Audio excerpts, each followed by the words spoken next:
Hey guys, and welcome to the Working Money Channel. Hey big boy, this coming from Stefan Hubert. Hey big boy. Andrew Keys, did you now also delete all your tweets about Ripple and XRP before December 22nd, 2020? How cute, you little chicken. I don't even know who this guy is, but apparently he was really critical of Ripple and XRP. And, it was really easy for people in the crypto sphere to criticize Ripple and criticize XRP because they were being sued by the SEC. But have things changed? Has everything just turned around? Andrew Keys, posted these tweets. And, I'm glad that guys like Stefan Hubert are calling him out on it. Does anyone use Ripple for anything? Just kind of being an about things. No, XRP is a useless token intermediated on a centralized ledger. And Ether is a digital fuel necessary to run smart contracts like gasoline is needed to run a car. Ether has been deemed a commodity already by the CFTC. And then down here he posted XRP is a security, but apparently he has deleted all these tweets. I mean, we know why. Because it's looking so positive for Ripple and XRP with regards to this lawsuit. A lot of these guys are making a 180. I know even Ryan Selkis from Veri has been very critical of Ripple and XRP. But just yesterday I did a video, and I'll link it up here if you guys didn't catch it, where Veri had Brad Garlinghouse on their panel at one of their conferences. And, they were kind of singing Ripple's praises in a lot of ways for taking on the SEC, because now everybody's realizing that the SEC is out to crush crypto and, to kind of make it very difficult for retail to make money off things. Conspira XRP theorists also just chiming in here. Everyone seems to be changing their tone, as the rip on Ripple and XRP as a security crowd will soon be memorialized as an enemy of the crypto industry. Don't worry, folks. Screenshots of their quotes and tweets are destined to float around until the internet is shut off. So yeah, despite everything, of course, Ripple has had a huge presence globally. For example, Visa and major Ripple partner Finastra are co-developing Finastra's BaaS service. So this was just out today. Not only is Finastra a Ripple partner, but Visa is also a Ripple partner through the Earthport connection. That deal went through back in May, I believe, 2019. The two firms are co-developing new functionality on Finastra's payments hub, giving banks out-of-the-box processing capabilities available on premises or in the cloud as SaaS. This, says Finastra, will enable banks to bypass the complexities of a custom-built cross-border payment offering with an integration to the Visa framework through Finastra's Fusion Fabric.cloud open development platform. Finastra's clients will therefore be able to provide cross-border payout capabilities for SMEs, small to medium-sized businesses, and individuals in multiple currencies and countries. So cross-border payment opportunities, multiple different currencies, multiple different countries, streamlining the process, obviously, through a RippleNet-enabled solution. Barry Rodriguez says from EVP Payments Business Unit, he says this BaaS partnership will allow banks to offer their customers greater choice in how to route cross-border payments, with banks essentially embedding Visa products.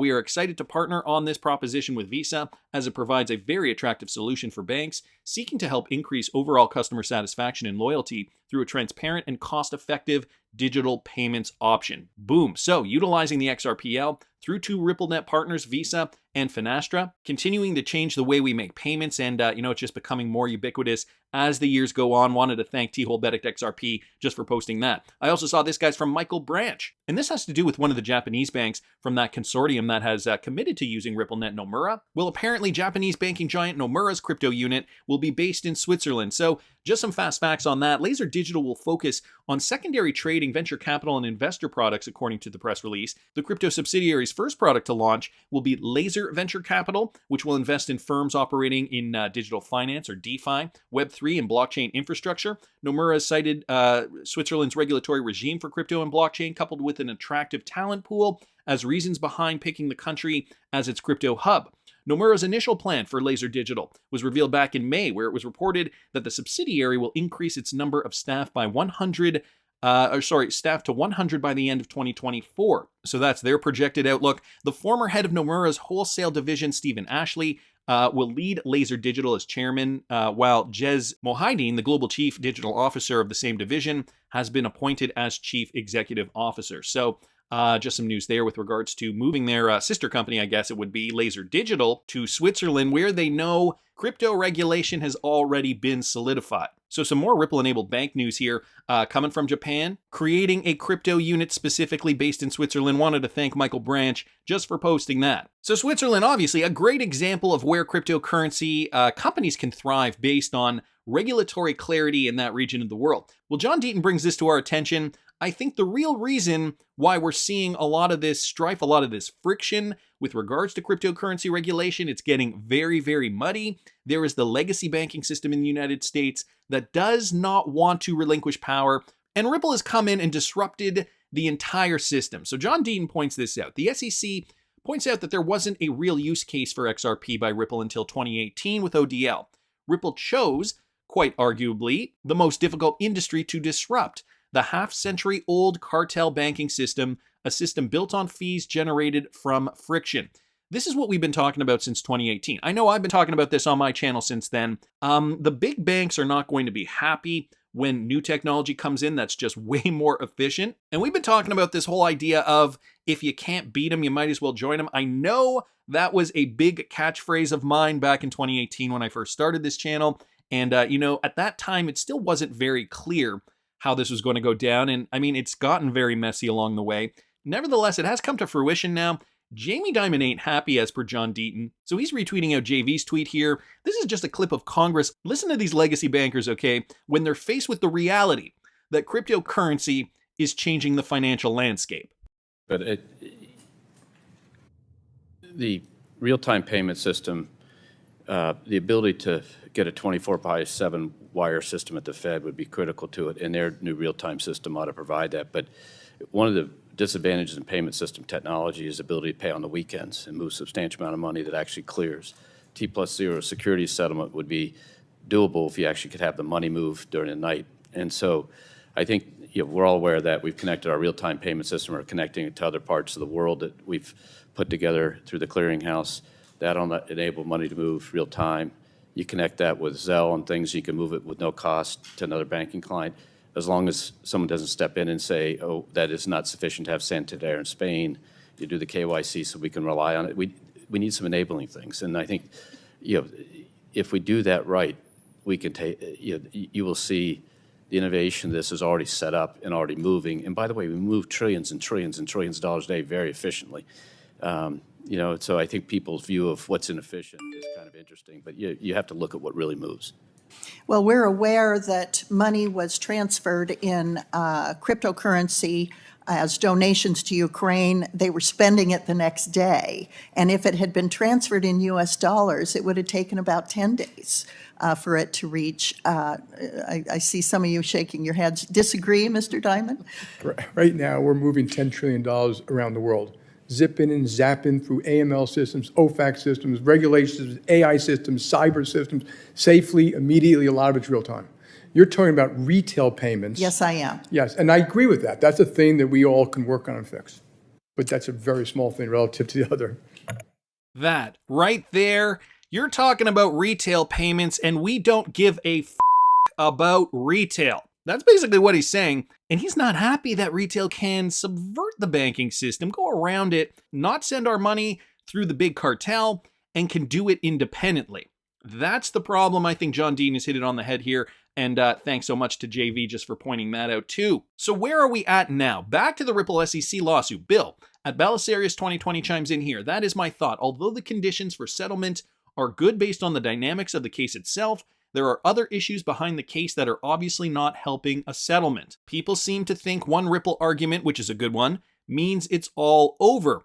I want to at least read the SEC's response brief and see what it says on the issue of whether there needs to be a contract to have an investment contract before becoming too exuberant. So yeah, I mean, he's got a point here. The XRP community's gotten really excited. This isn't over yet, although there are things that we should be getting excited about. So on the one hand, I do agree. On the other hand, I do think we should celebrate the wins that are occurring, and XRP price is certainly reflecting that right now. As of the time of this recording, XRP is really close to 49 cents, right back up to where it should be, guys. Here, let me throw this on the hourly just real quickly.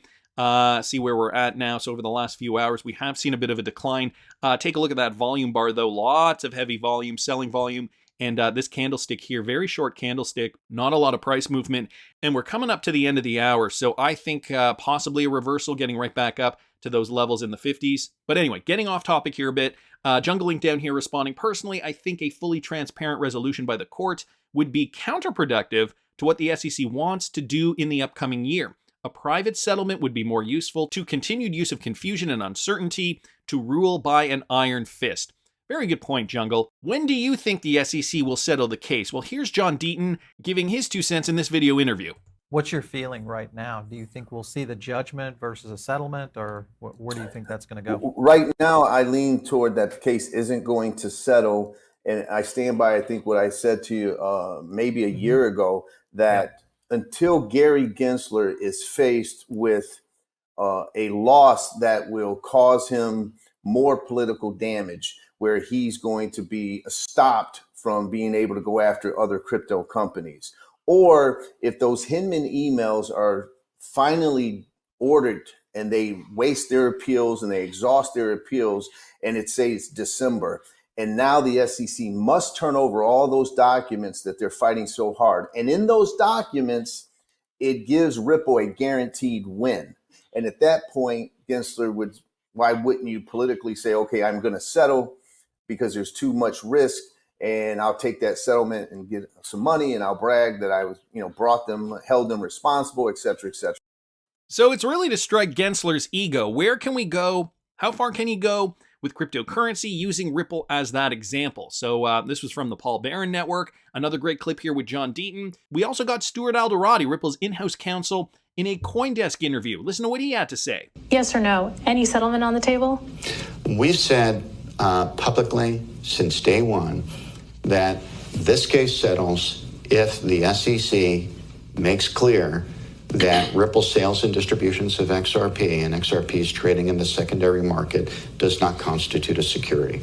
If they're willing to acknowledge that, the case settles, and settles very, very quickly. Without that acknowledgement, we have no choice to continue to defend the case, and we're defending the case not only on behalf of Ripple, we're really defending this case on behalf of the entire crypto industry. Because if we're not going to get clarity through regulatory rulemaking, and we're getting deliberate confusion brought upon the market. If we're not going to get clarity through the legislative process, and there's some good faith efforts to make that work, the only other place where you can get clarity is through the judicial process, the litigation process, and that's where we're going to get it. So Ripple is basically going to fight tooth and nail until the SEC relents. If the SEC just comes out and says, okay, fine, XRP was not a security, have at it, Ripple, Ripple will settle. They have terms, I'm sure, already written up, where they will settle instantly. And Stuart Alderati is claiming that they've been saying this from the beginning. Now, Brad Garlinghouse also made an appearance on Fox Business yesterday. Liz Klayman posted this as XRP spikes 18%. Ripple CEO Brad Garlinghouse is on Fox Business now. Maybe he knows why. And so I've got the clip here courtesy of Coining203 on Twitter. Let me play you this guy's Brad Garlinghouse. Makes an appearance on Fox Business just yesterday. Your continuing saga with the SEC. Jamie Dimon called crypto a decentralized Ponzi scheme yesterday before Congress. Why don't you react? I read that. Look, I think very notable people, including Jamie Dimon, have called it a fraud. Warren Buffett, I think, had some negative comments. Right. Look, I think we've reached a point where we know this industry is not going away. It's here to stay. You're talking about $1 trillion of value. And I think ultimately these things, as we've talked about here on this show before, are going to be measured by what utility, what problem are you solving. And so, for him to call it a Ponzi scheme, there's 50 million people here in the United States who have direct exposure to crypto that might disagree with him. Well, let's get to XRP because the Twitterverse is going nuts over your appearance right now on Fox Business with Charlie. And XRP, of course, the native coin to the Ripple. Tell me exactly why you think that this jump in price is happening. What news can you give us? Look, it's hard to know. Honestly, I've watched crypto now. I've been in the business at Ripple for 7.5 years. I've been in crypto for about 9 years. It's really hard to know. What I would point to is a couple things. Before the SEC got involved with you guys, with us and ETH, because again, there's two factors here. One, XRP was the second most valuable digital asset ahead of ETH, and then around 2018 was a kind of a famous, now infamous speech that kind of anointed Bill ETH Hinman of the corporation finance. And so, look, I think increasingly as the summary judgment filings were made public, people realized that maybe the SEC really is overreaching. They really aren't following a kind of faithful allegiance to the law. And that's a quote from the judge in this case. And so I think people are realizing that, the judge said that it might be They might not be, right? No, but the judge said is, one, the SEC is being hypocritical. Yes. And two, they said that they were not following a faithful allegiance to the law in pursuit of an outcome. And I think that's what we have here.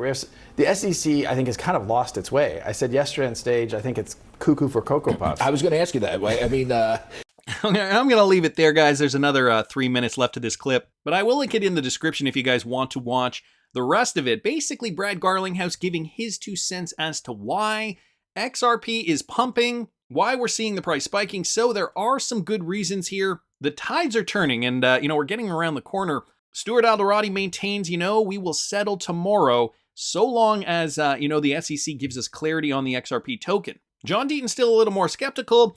And to add something else to the mix, we got Trey Cupp here from Veri. Apparently they are now going to file an amicus brief as well.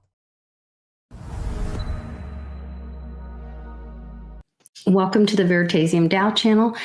We have some breaking news. We have Trey Cupp from the Veri DAO with us. Trey, what's going on over there? Well, the Veri DAO's been working on several initiatives which we think are very exciting, but the one that we're most excited about right now, and I think is topical to today's discussion in the crypto community, is the amicus brief that we're going to file.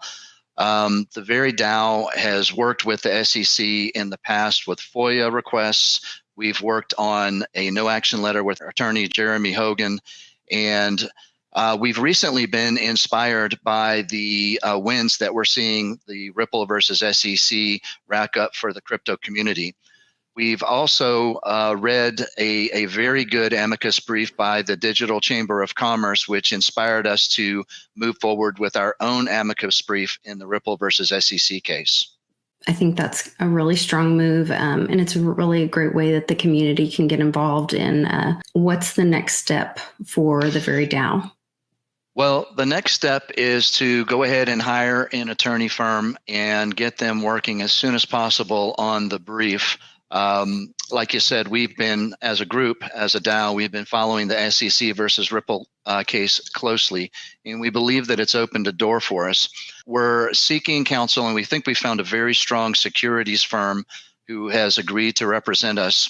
And we feel that the Veritasium community, with the prosecution of the Veritasium platform back in 2019, has a very compelling case and a very fresh perspective to give Judge Torres. XRP token holders and other crypto projects and the court itself may benefit from knowing how the SEC has treated individuals and tokens in the secondary market, how it's handled questions of unregistered securities by token holders. So we're asking the general crypto community to join us in the fight for justice by donating to the Veri DAO Legal Defense Fund at the wallets below. All right, and I will leave it there. So Trey Cupp from Veri DAO also going to be filing their amicus brief in the Ripple SEC case. So is it too late to buy XRP, guys? I never think it's too late, at least not yet. XRP still trading at 49 cents as of the time of this recording. Great price to buy, not financial advice. But I want to hear what you guys think. Please subscribe to the channel if you haven't already. Like the video if you like the content I'm providing. I always love hearing your comments. See you in the next one, guys.